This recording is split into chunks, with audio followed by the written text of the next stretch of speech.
सिद्धार्थ गौतम बोधिसत्व से बुद्ध कैसे बने? जन्म से पब्बज्जा प्रव्रज्या तक। सिद्धार्थ का कुल ईसा से पहले 6ठी सदी में यानी लगभग 2600 साल पहले भारत का उत्तरी भाग किसी एक राजा के अधीन राज्य नहीं था। देश अनेक छोटे बड़े राज्यों में बटा हुआ था।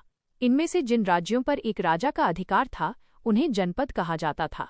जिन राज्यों पर किसी एक राजा का अधिकार नहीं था उन्हें संघ या गण कहा जाता था। उस काल में 16 जनपद थे: अंग, मगध, काशी, कोसल, वज्जी, बुज्जी, मल्ल, चेदी, वत्स, कुरु, पंचाल, मच्छ, मत्स्य, सौरसेन, सूरसेन, अस, अश्मक, अवंती, गांधार तथा कंबोज। इसके अलावा 10 संघ या गण भी थे जिन पर किसी एक राजा का अधिकार नहीं था।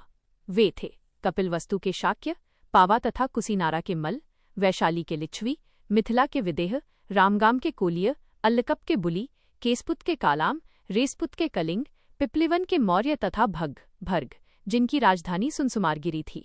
कपिलवस्तु के शाक्यों की गणतंत्र रिपब्लिकन राज व्यवस्था में कई राज परिवार थे और वे एक दूसरे के बाद बारी बारी से शासन करते थे। राज परिवार का मुखिया राजा कहलाता था।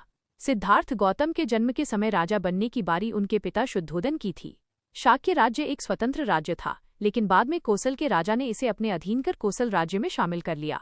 इस कारण कोसल नरेश की स्वीकृति के बिना शाक्य राज्य अपने कुछ राजकीय अधिकारों का उपयोग स्वतंत्र रूप से नहीं कर सकता था।